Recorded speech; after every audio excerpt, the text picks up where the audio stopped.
Hello students, छात्रों आज हम लोग पढ़ेंगे एनसीईआरटी क्लास 12th का 1.2 न्यूमेरिकल का सॉल्यूशन, यानी इलेक्ट्रोस्टैटिक्स जो चैप्टर है वैद्युत आवेश एवं क्षेत्र एनसीईआरटी का फर्स्ट चैप्टर, उसका हम लोग सवाल 1.2 का सॉल्यूशन पढ़ने जा रहे हैं। क्वेश्चन मैंने यहाँ पर नोट कर दिया है, एक बार मैं क्वेश्चन को रीड कर दे रहा हूँ। 0.4 माइक्रोकूलम आवेश के किसी छोटे गोले पर किसी अन्य छोटे आवेशित गोले के कारण वायु में 0.2 न्यूटन बल लगता है। यदि दूसरे गोले पर, जो दूसरा गोला इस पर बल लगा रहा है, उस दूसरे गोले पर -0.8 माइक्रोकूलम आवेश हो। एक्चुअली हिंदी वाले बुक में यहाँ माइनस छूट गया है, इंग्लिश वाले एनसीईआरटी के बुक सब माइनस देख लेंगे। तो ए नंबर है कि दोनों गोलों के बीच कितनी दूरी है, और बी नंबर है दूसरे गोले पर पहले गोले के कारण कितना बल लगता है। आइए हम लोग सॉल्यूशन इसका हम देखते हैं, करते हैं हल हम लोग यहां पर करते हैं। हमारा एक आवेश दिया है 0.4 माइक्रोकूलम, इसको हम Q1 ले रहे हैं, और दूसरा आवेश हमारा दिया है, इसको हम Q2 ले लेंगे -0.8 माइक्रोकूलम, और इनके बीच का दूरी हमारा R हो गया, और वायु में दोनों को रखा गया। ध्यान ये बात देना, और वायु में अगर दो आवेश हो तो कूलम्ब्स लॉ के अनुसार उनके बीच बल का परिमाण क्या होगा। तो गोलों के बीच बल का जो परिमाण होगा F इक्वल्स होगा 1/4 pi epsilon not mod Q1 into mod Q2 by R²। Mod हमने इसलिए ले लिया क्योंकि आवेश ऋणावेश है, और कूलम्ब्स लॉ में जब हम बल का परिमाण पता करते हैं तो हम आवेशों का परिमाण लेते हैं, मैग्नीट्यूड्स। तो F इज इक्वल टू, अब F का जो वैल्यू है क्वेश्चन में दिया गया है, क्वेश्चन में F का वैल्यू आप देखिए 0.2 न्यूटन यहां दिया गया है। तो F के जगह पर हम 0.2 रख दिया हमने। इसका वैल्यू हम सब लोगों को पता है, जो होता है 9 × 10⁹ Q1 का वैल्यू हमें पता है 0.4, और माइक्रोकूलम का मतलब है 10⁻⁻6 कूलम हो जाएगा, और ये हो जाएगा आपको 0.8 × 10⁻⁻6। चूंकि आवेश का परिमाण लेते हैं इसलिए हमने यहां धनात्मक ले लिया, डिवाइडेड बाई हो जाएगा R²। अब हम इसी R के वैल्यू को हमें कैलकुलेट करना है ए नंबर में। ये हमारा ए नंबर यहां पर सॉल्यूशन यहां बन रहा है, दोनों के बीच का दूरी हमें कैलकुलेट करना है। तो हम यहां R² इक्वल्स लिख सकते हैं, कुछ ऊपर वाला भी काम कर ही लिया जाए।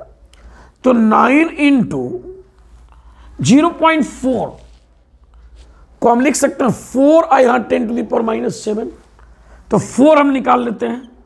0.8 को भी हम 8 ले लेते हैं, तो यहां -10⁻⁻7 हो जाएगा, और ये भी 10⁻⁻7, तो 10⁻⁻14 10⁻⁻14, जिसमें से 9 घटा देंगे 10 का पावर हो जाएगा -5, तो इंटू हो जाएगा 10⁻⁻5 डिवाइडेड बाई ये 0.2 नीचे जाएगा, तो हम 0.2 यहां ले लेंगे। यहां से R² इक्वल्स, दशमलव को यहां पर हम गायब करेंगे अगर, तो यहां 10 का पर -1 गायब हट जाएगा, 10⁻, ये हो जाएगा हमारा -4, तो हमारा हो जाएगा 9 × 4 × 8 × 10⁻⁻4/2। 2 से हम इसको कैंसिल कर देते हैं 2 बार में, और R बराबर हो जाएगा √अंडर, चूंकि डिस्टेंस है तो प्लस माइनस यहाँ नहीं ले रहे हैं, पॉजिटिव केवल ले रहे हैं, तो हो जाएगा आपको 9 × 16 और × 10⁻⁻4। अब इस रूप में इसलिए लिखे हैं ताकि आप आसानी से समझ सके। 9 का स्क्वायर हो जाएगा √3, 16 का स्क्वायर रूट हो जाएगा 4, 10⁻⁻4 है तो 10⁻⁻2। अब ये मीटर में आ गया, क्यों? क्योंकि सब कुछ हम SI सिस्टम में यूज किया, तो हमारा R का जो वैल्यू आ गया ये 12 × 10⁻⁻2 मीटर आ गया। बट आंसर हम सेंटीमीटर में लिख देंगे, तो इस आंसर को हम लिख सकते हैं 12 सेंटीमीटर, और ये हमारा आंसर आ गया, बन गया हमारा क्वेश्चन। देख सकते हैं, समझ सकते हैं आप बढ़िया से। फिर हम आगे बढ़ते हैं बी नंबर में, इसको आप एक बार देख लें, फिर हम लोग बी नंबर में आगे बढ़ेंगे। देख लेना है यहां तक पूरा सॉल्यूशन, तब हम बी नंबर में बढ़ते हैं।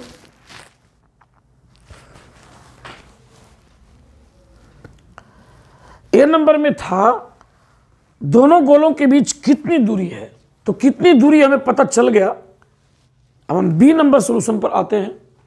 आइए हम लोग देखते हैं बी नंबर को।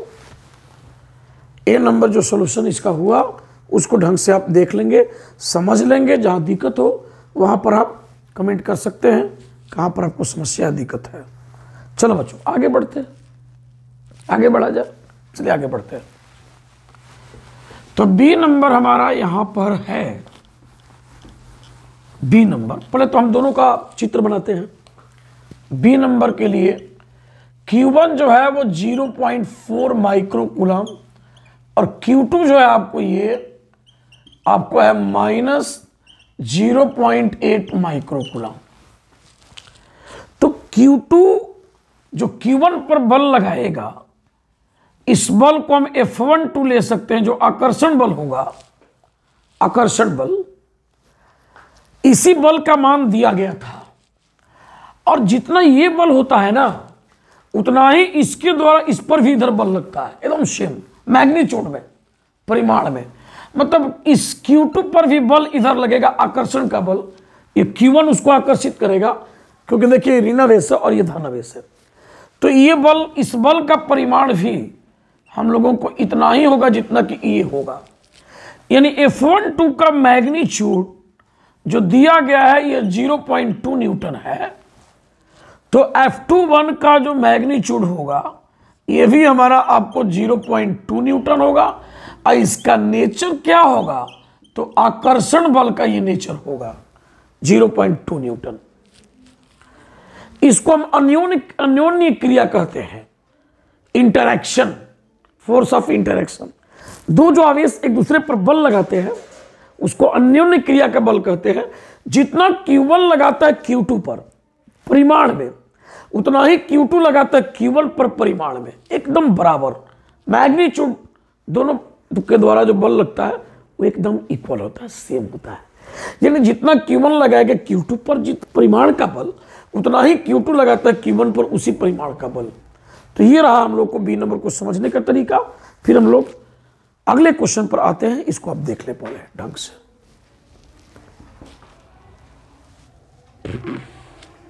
ठीक है बच्चों।